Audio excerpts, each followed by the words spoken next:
Hello, good evening, and welcome. This is Cafdil Healthcare here on Cafdil Television, where we bring you the latest insight on health and well-being.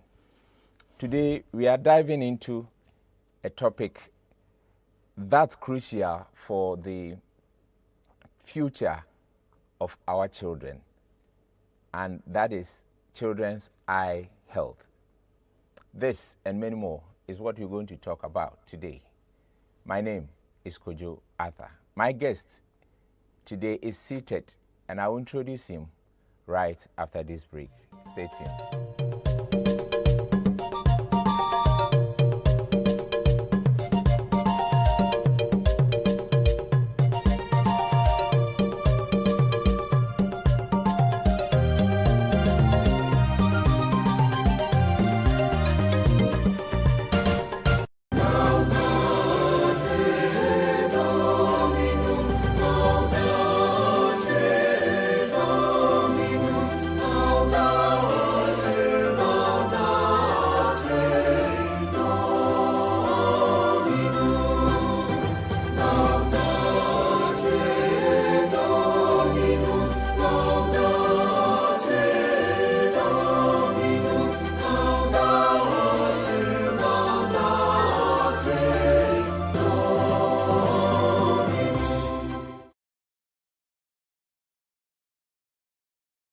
Welcome back. If you just tune in, this is Cafdil Healthcare here on Cafdil Television. Today, I have Dr. Francis Redu. He is an optometrist at Elmina Polyclinic. Doc, you are welcome. Thank you. And we also thank you for honoring our invitation. Okay. It's not easy to get you. And I'm also grateful for giving me the opportunity to come and share with your viewers on eye health for children. Grateful. Anyway, children's eye health, is it something that parents do ignore or something like that? Do they take it serious? Okay. I'll say yes and no. It depends. There are some parents who are very particular about the general health of their children, which includes their eye care. And there are some too who more or less care a bit less about the welfare and the well-being of their children. So it's yes or no depending on the parent. And children eye health is very, very important, especially to me because children, like we all know, they are not able to sometimes express some of the things they go through. So it is up to us parents to be able to help identify some of the challenges they are going through and then find solutions to them. So when we empower parents through eye health education like this, it gives them that kind of skills and then empowerment to be able to identify any challenges their children are going through when it comes to their vision, their eye health, and then seek the right remedies. So it is very, very important that you've given us this opportunity to share with your viewers about issues relating to child eye health. And like we all know, children are growing, so they need the right kind of exposure to be able to grow and then develop well. When we are born, it's there and then you won't see like we are seeing now. So the eyes is now going to, or the child is going to rely on the environment, the stimulus he or she is getting from the environment to be able to, for the eye to grow or the visual system to grow. So if the child gets the right stimulus from the environment, then the eyes or the vision will grow well and develop proper to how we see now. But if the child is deprived of the right stimulus, that is when there will be challenges when the child grows. So it is very important that we help patients to identify some of the issues when it comes to the eye health and the vision well-being of their children and then find the right solutions to them.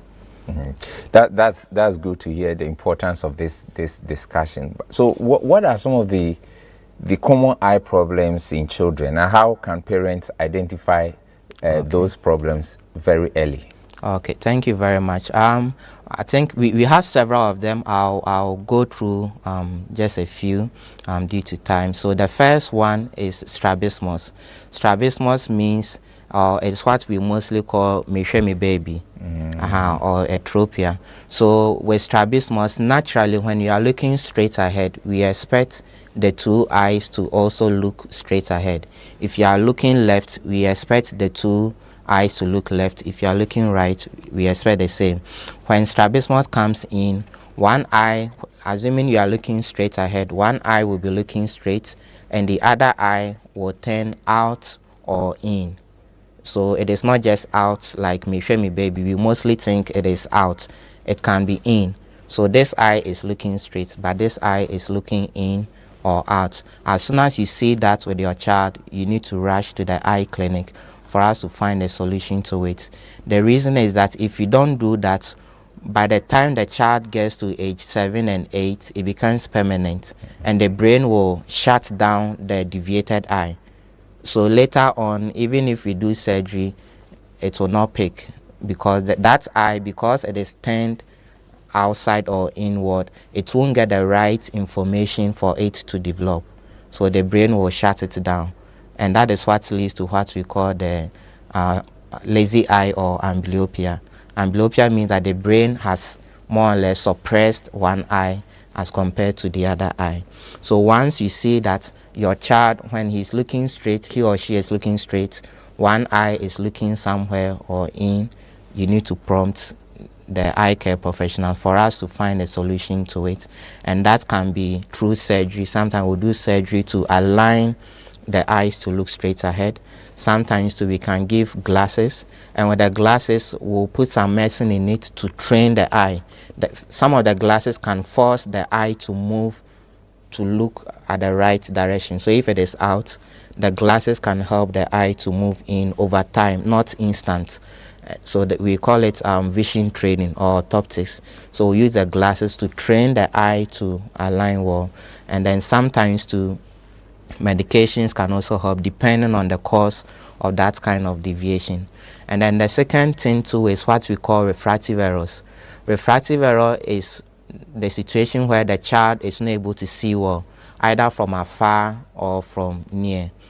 So before we even go, let me show you a picture.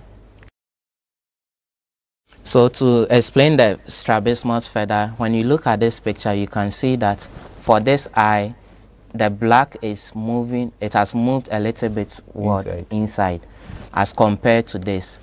Ideally, we expect to see some part of the white all around the eye, especially at this side as well. So if you see that your child, one eye, you can't see some of the white at the inside, it means that this eye has moved inward. So it is a deviation or strabismus. It can also happen that this eye will rather move out. So you see that the black has shifted outward. So that one too is a different form of the strabismus. So as soon as you see that there's a misalignment in the positioning of the eyes of your children, you need to quickly prompt your eye care professional for us to have an assessment and then find the remedy for it within the shortest possible time. So does that mean that always there should be, whether you are looking left, right, straight, there should be some white around the black? It shouldn't. If you are looking sideways, then we expect this kind of deviation, but it should correspond to this one. Okay, this one should also so this one should also look here. It means when you want to look at left, we expect the two eyes to move left. Okay. If you are looking right, we expect the two eyes, because they work together. Okay. So one cannot move left and one will be stationary. Okay. If that happens, it means there's a problem. So at that tender age, that age, you begin to see this kind of. Yes, you will see. There are some children who are born with it. And it is very important for us to address it, because if you don't correct it, it means that the brain will be picking information from only this one. So by age 6, age 7, the brain will shut this eye down. And then later on, if you correct it, still the child will not see with that eye. Hey, the brain is that is our engine. Exactly, because once we are born, we have something called the visual system. The visual cortex is at the back of our head. So that is where the wiring of our vision occurs. And at birth, it is not fully developed. So depending on the information it is receiving, then it will be wiring itself. So if it doesn't get the right information, that kind of wiring will be defective and it will become permanent. So that is about the strabismus. And then the next one is refractive error. Refractive error basically means that the child is not able to see well, either at far or near or intermediate. We expect the child to be able to see well from all distances, reasonable distances. But there are some children, even from birth, they have very high errors. So when the thing is far, they can't see. So to identify that, you see that some of the children, when they are watching TV, they move extremely close to the TV. You'll be sitting with them, some writings comes, you the parent, you can see, you tell them, oh, Kofi, read what is on the screen for me. Then you see that he will quickly move forward before he can read. As soon as you see that, it means that the child is having an issue with his vision, or what we call refractive error. And there are some children too, when they are looking at something, they will have to squeeze their eyes this way. So they will squeeze their eyes just for them to see. It is not that they are playing or they are doing you rough. This is what helps them to see. So when they squeeze their eyes like this, we call something pinhole effect. It makes the vision a bit clearer than when you open your eyes. So the child will be watching TV and he will squint like this. Once you see that, it means the child is having an issue with the vision. And there are some children too, when they are reading, they bring the book too close to their eyes before they can see. It means that they have issues with their vision. And there are some children too, when they are writing or they are reading, they will skip some of the letters. Assuming he's reading a sentence, or kayana was skip, or kayana was skip. It's not that the child is lazy or non-person. Sometimes it is because the child is having refractive error, a type called astigmatism. When you have that, you can skip some of the lines when you're even writing. It's because the child is struggling. So there's a saying that Kofi is not dull. Maybe he just cannot see. As parents, we shouldn't be quick to judge our children. Once we identify some of these things, we need to bring the child to the clinic for us to see. And then the next one is cataract. But before you go to the next one, the jumping of those words, is it they cannot see or what? They can see, but because there's a condition called astigmatism, sometimes it creates some kind of double. And the prints can appear double. So when that happens, it can confuse the brain. So like they will just skip it without they even knowing that they have skipped it. It's because of that, especially if the error is a bit significant, they will skip without even knowing. And then the next one we need to look at is cataract. So cataract basically means that we have a lens inside our eyes, which is supposed to be transparent for light to pass through to reach the back of our eyes. When that lens develops any form of opacities, we call it cataract. So for children, sometimes they will be born with it, and then you will see some white circle within the center of the eyes, as compared to this one.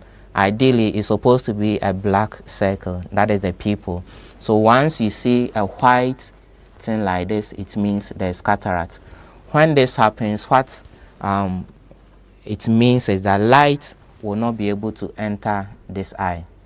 So if you don't remove the cataract, it means that the brain, the part of the brain that controls this eye, will not get the right signals for it to wire and then develop well.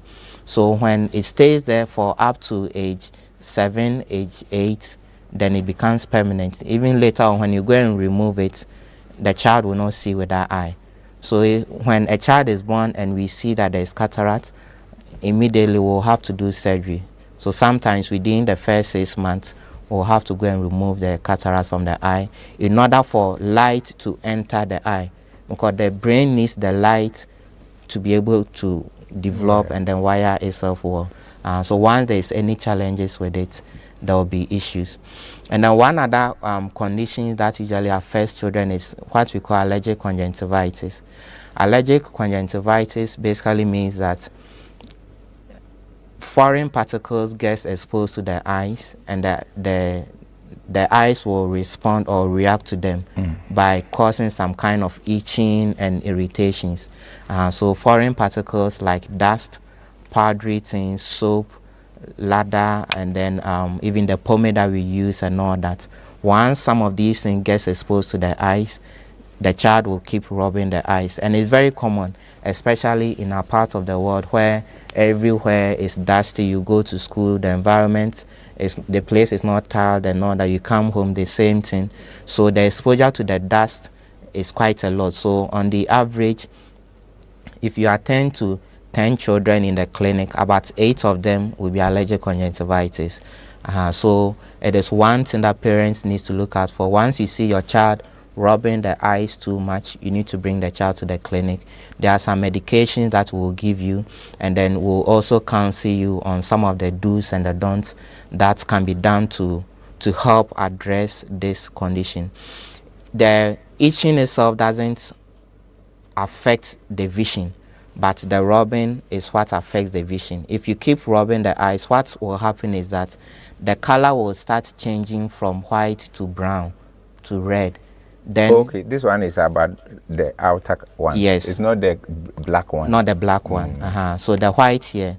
So you see that it will start appearing brownish, and then it will move to the black here.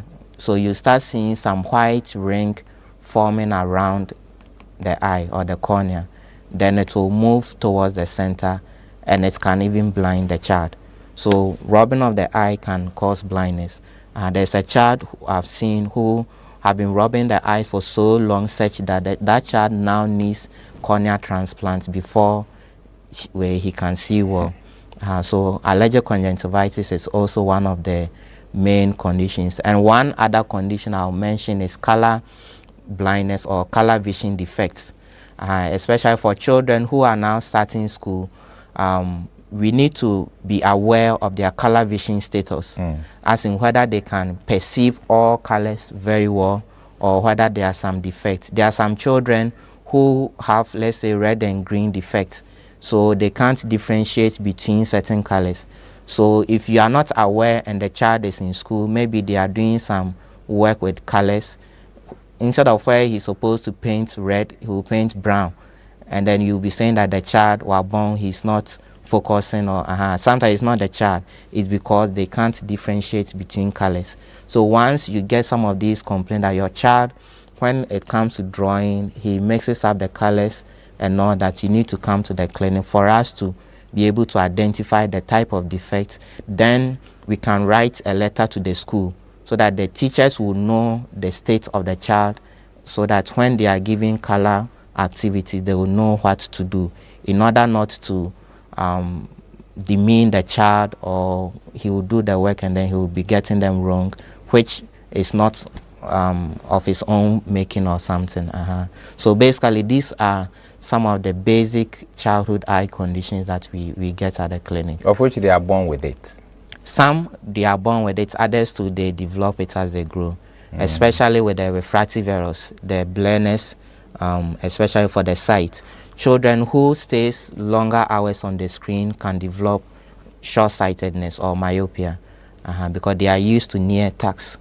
So the brain will adjust more to the near. So when they grow, you see that they will have issues looking at far. And that is why in China, most of the children have been wearing glasses because they are used to the digital screens. So it forces the eyes to adjust more to near tasks than far. So now, in order to curb that, they've wrote some policies whereby it's mandatory that the children, even in school, they will take some of their lessons on the school field. The belief is that when they do that, the children will be looking at far. They'll be looking around, and that will, in a way, help reduce the adaptation to the near vision. So the digital devices can also cause some of these eye conditions. So if the parents identify this and they don't attend, to the hospital, Yeah. what happens? Then it can lead to what we call the amblyopia or the lazy eye syndrome. So if the child, for instance, if this child, we don't remove the cataract from the eye, by age 6, age 7, the eye, it will become permanent. So the eye will become lazy. The brain will shut down that eye. And then that child will not be able to see with that eye. If the child needs glasses to see well, and you don't give the child the glasses, and the child grows through age 6, 7, it becomes permanent. There are some children that I've seen, they have very high errors, and they should have started using glasses at an early age. But because they didn't get the glasses, now, even after the correction, they can't read up to the level that we expect them to read. So when it comes to children and their eye issues, early detection is very, very key, because they are now growing. They are in their formative years for age 0 to 7, and that is the plasticity period. So we expect that any correction, any issues with their eyes needs to be corrected within this range. If we wait and then it goes beyond that, then it develops the amblyopia or the lazy eye syndrome. Do grown-up people also develop this? Yeah, grown-up can also develop it depending on their work environment, eye diseases and all that, systemic conditions, and they can also develop some of these conditions. Yeah. Okay, so at what age should children start getting eye exam, and how often should they be checked? Okay, so basically if you are giving birth, or if you give birth to a child at the hospital, the midwife will have a quick assessment of the eye, then they'll give you this antibiotic ointment to prevent infection and all that. So after that, we expect that your next eye examination should be in 6 months' time. So once the child is 6 months old, you bring the child for us to assess, to identify congenital defects. Because sometimes, because the midwives are not eye professionals, they might not be able to identify some of the congenital conditions. But when it comes to us, for instance, 6 months, we can easily identify if there is cataract. Some of the cataract, it is small. We call it polar cataract. That one, you won't see it big like this. It will be very tiny, and it is affecting the vision. But the midwife might not be able to see it. So once you bring the child to the clinic, we can identify it. And if you bring the child and there's any deviation like this, we can easily identify and then we address it. So at age 6, you need to bring it for us to see if there's any congenital defect. Then the next visit should be at age 3. So by the time the child is age 3, you bring the child, and then we'll do a more holistic examination. With that one, we'll also check the vision to see how well they can see. Because at age 6 months, that one you can't really check the vision. But at age 3, we can do the test, so that if the child will need glasses, we provide the glasses for the child. Then after age 3, we expect that before the child will start school, we'll also do a full assessment of the child's eye and then vision. So with this one, I'll even encourage the schools to make it mandatory that every child who starts schooling should come with some form of eye examination report. So the parents should send the child to the clinic so that there will be a full assessment to check the health of the eyes, the vision, how well the child can see at far and near, the color vision, whether the child can identify colors, among others, so that it will be a guide for the teachers to be able to know that this child is having this condition or that condition. Then they can tailor their training to suit the child in order not to disadvantage the child. So at birth, the midwife will examine. 6 months, you bring the child to the eye clinic. Age 3, you bring the child. And then before the child starts education, we also expect that you bring the child for us to assess the child's vision. That's perfect to hear. You're watching Cafdil Healthcare here on Cafdil Television, and we are discussing children's eye health, which is very crucial, that we have to take it very, very serious. And we are streaming live also on Facebook and also on YouTube as well.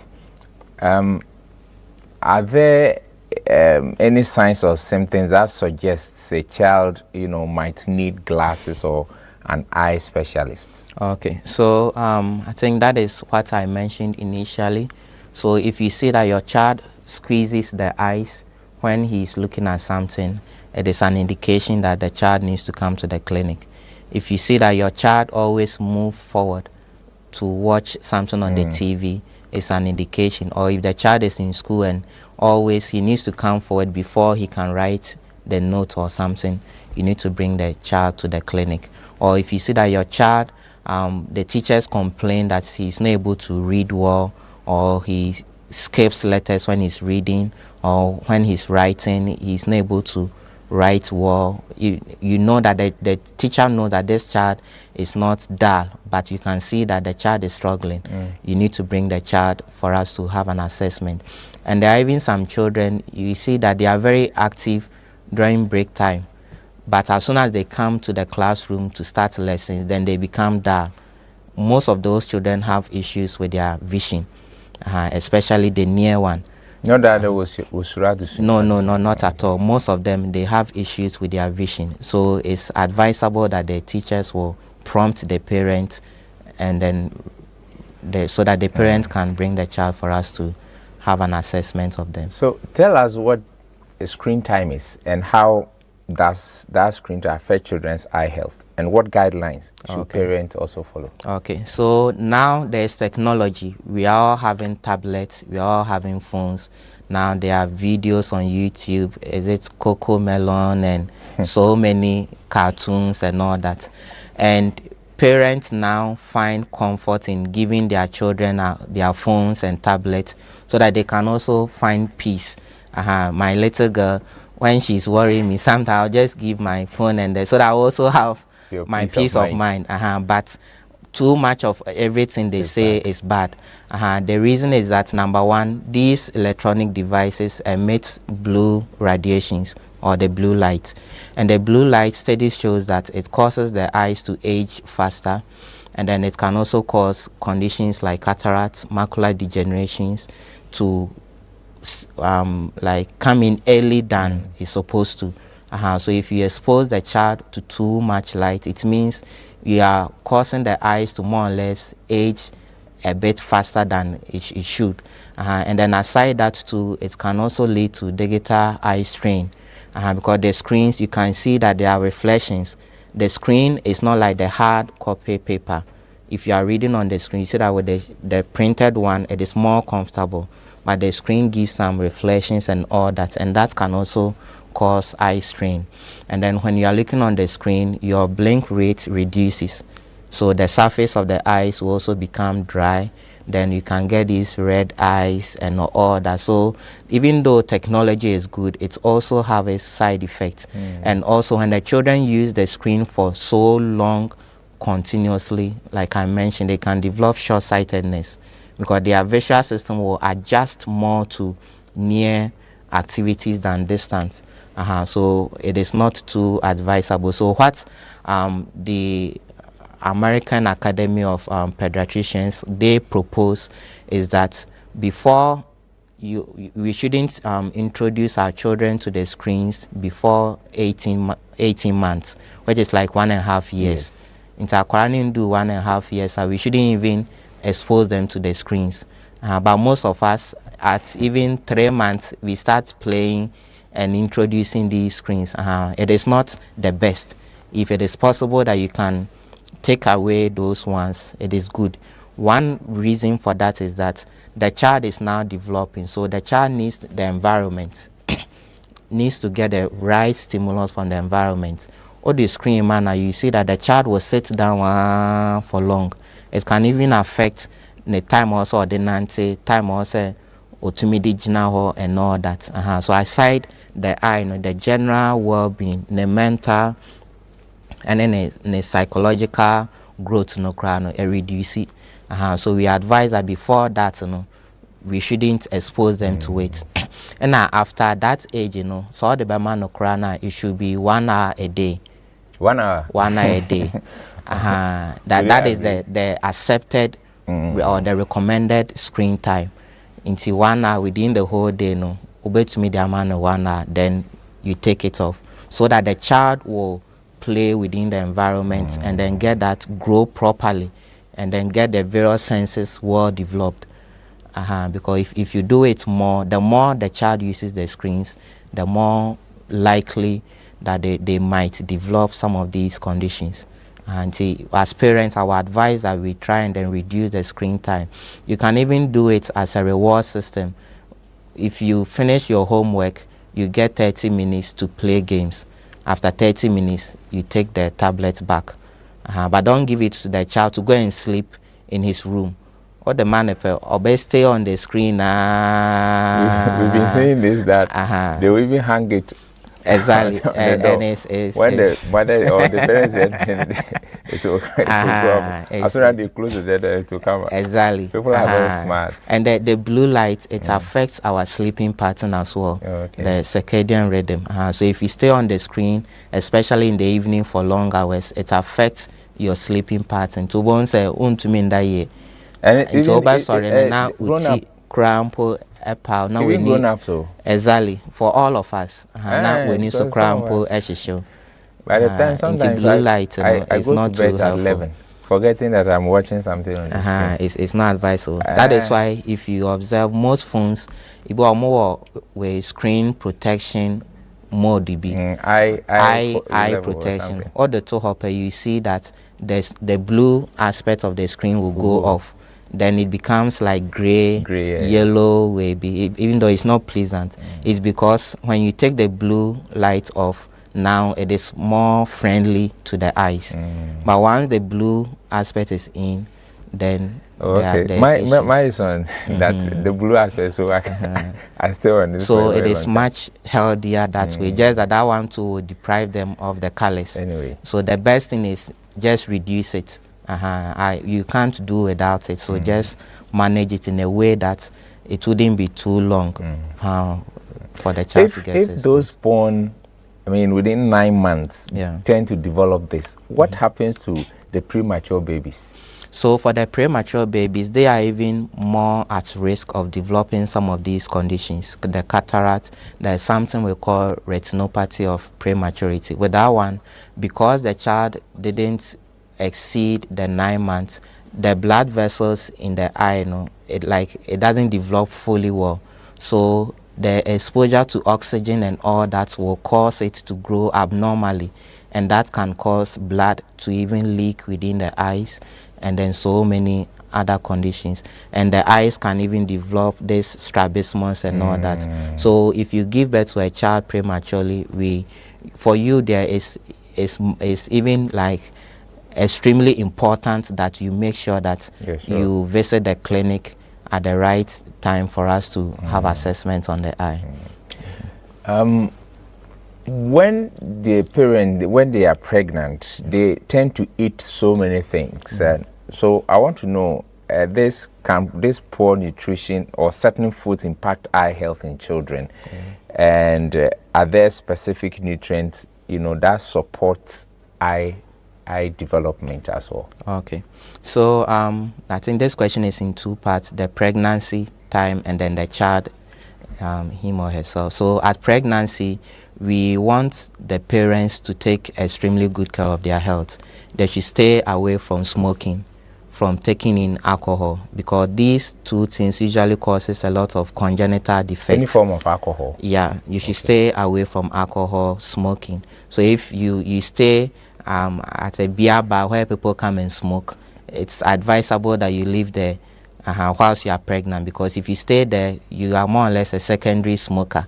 So the smoke coming, you are inhaling it, and it's the same as you. It's even worse than the one smoking. So the child can get congenital defect, and you shouldn't take in alcohol. And then you need to make sure that your folic acid you take them. Once you are pregnant, it's mandatory that you take folic acid. The reason is that the folic acid helps in the development of the child, the eyes and the brain and all that. So you make sure that you take them, you eat healthy, you take very good care of yourself. You take in these omega-3 supplements if possible, or you can take in this seafood, salmon, and all that. They have this omega-3, which helps in eye and then brain development of your unborn child. And then for the child, we need more vitamin A.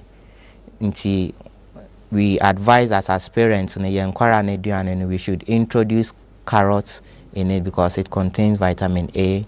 We should introduce other fruits and then vegetables which contains vitamin A and other vitamins and then minerals, just to help them in the development of their vision. And then we should also let the children take in these seafoods like the salmons, because of the oil in it. It's omega-3, which helps in the development of the eye and even reduces dryness on the surface of the eyes. And then aside that too, we advise that we should encourage our children to take in more water. They should stay hydrated. It also helps in the tissue development and all that. You made mention of even environment. The environment also affects. So how can parents protect their children's eye from the UV rays, like you said, or environmental hazard like dust, like smoke, pollution? That how can they protect their children's eye from getting those things? Okay, so when it comes to the screens, the first thing is reduce the screen time, if possible 1 hour a day, or even less. And then the next one too is you can give them these protective glasses. Now we have the blue block lenses. With these blue block lenses, they block all the blue light from any screen. So once you are wearing it and you are using the tablet, all the blue light will not enter the eyes. So when you are wearing the proper blue block lenses, when you look on a white paper, it appears a bit yellowish, off-white kind of. It means that it is blocking the blue light. So if you can get one for your child, so that when he or she is coming to use the tablet, the child can wear it just to screen the blue light from entering the eyes. And then aside that too, we advise that our schools in particular, they should try and then cement the place, or if possible tar their classrooms, so that it will reduce the dust around. So with my experience so far, you can see that most of the children with brown eyes, itching, they come from the government schools, because that is where the dust, the environment. So you go to some schools and like there are holes in the class and all that, and all these things will get to the eyes of the children.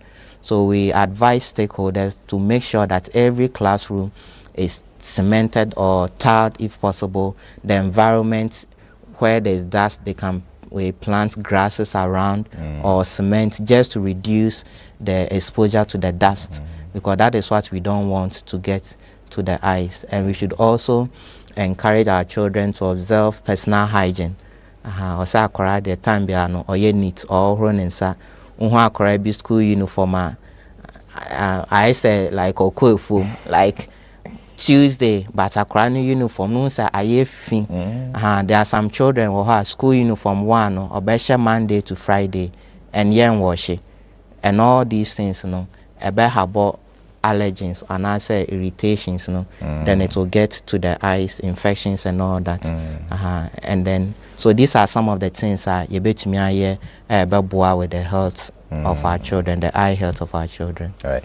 You're still watching Cafdil Healthcare here on Cafdil Television, and we're streaming live on our Facebook page. That's Cafdil Cape Coast, and YouTube Cafdil EDU. Like and share what this educative show.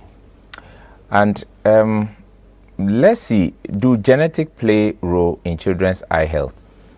And are there any inherited condition parents should watch out for?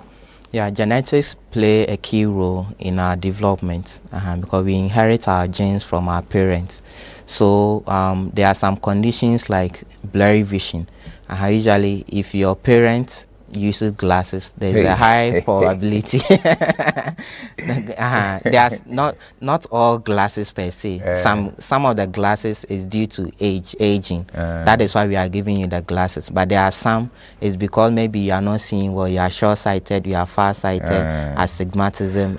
So if you have that huge error, it is possible that you can pass it on to your children.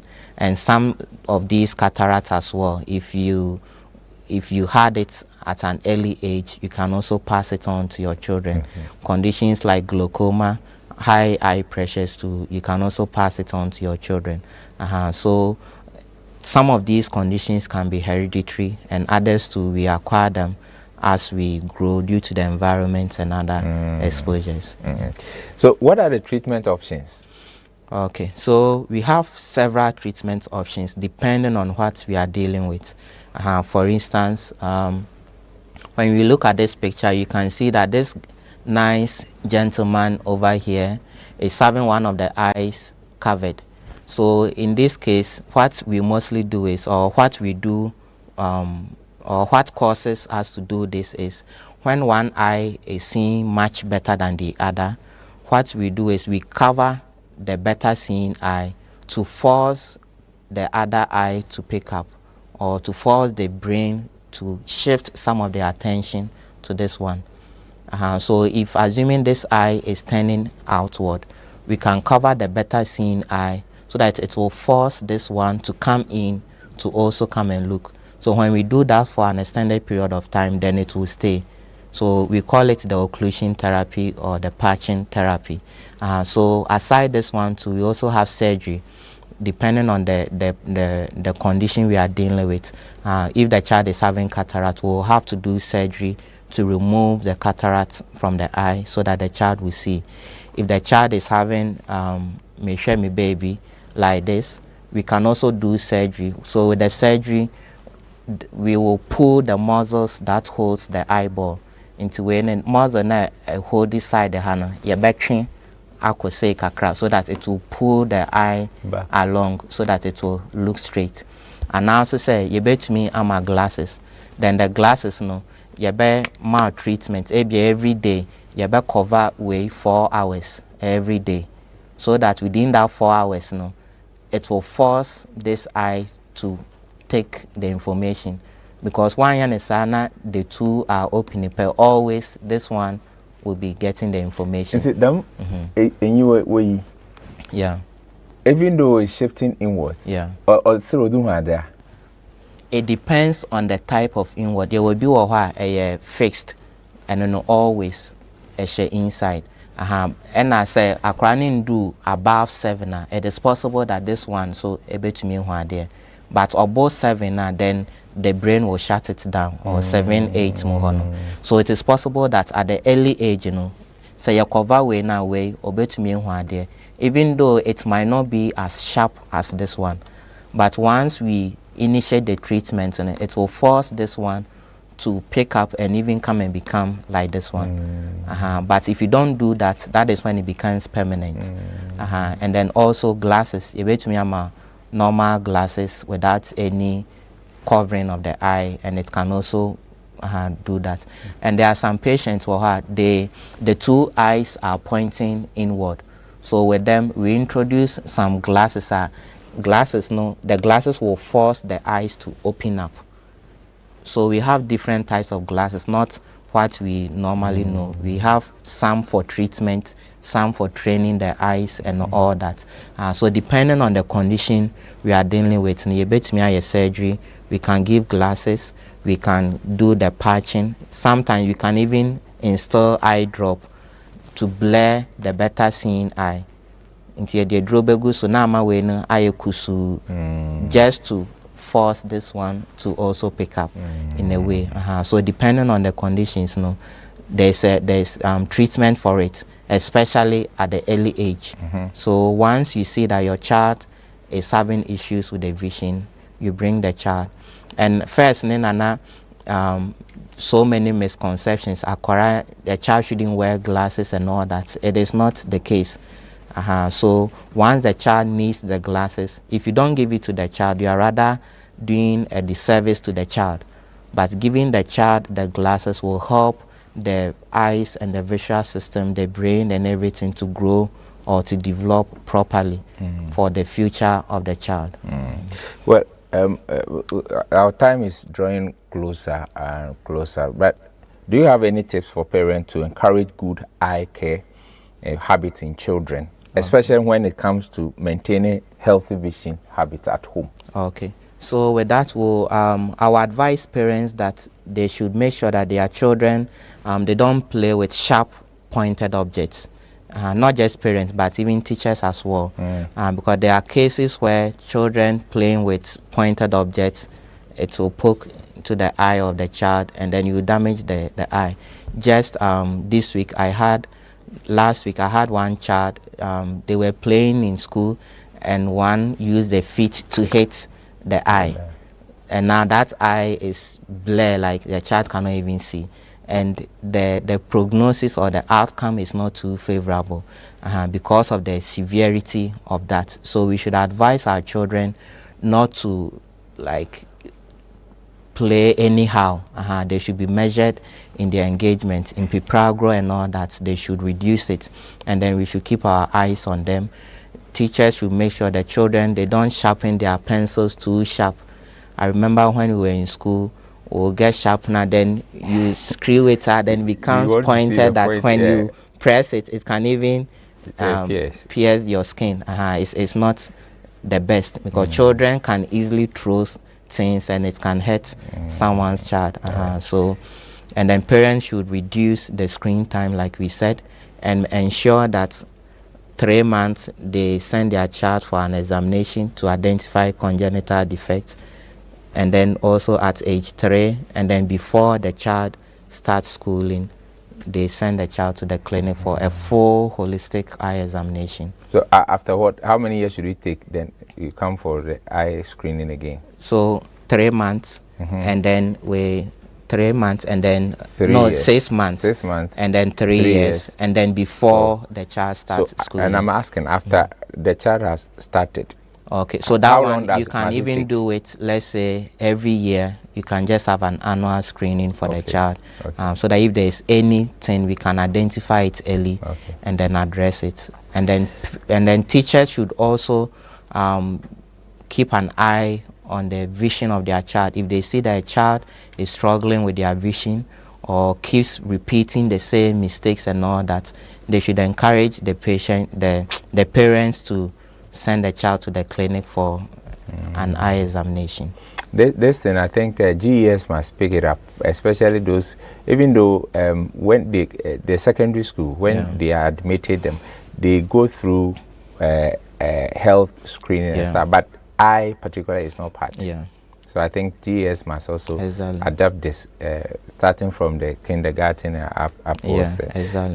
Doc, unfortunately, this is our time is up, and this is where time will allow us to be. Thanks so much for coming. So whenever we need you, we'll contact you. All right, this is where time will allow us to be with you. Dr. Francis Uredu, he's an optometrist at Cape Coast, Elmina Polyclinic. Sorry, Elmina Polyclinic. Most of you, or most of us don't know that Elmina Polyclinic, we have this there. I'm telling you, he's very good doctor. That's where I got my lens, actually. So go get yours as well. Thanks for watching. Thank you to all the crew. Same time next week. God be with you.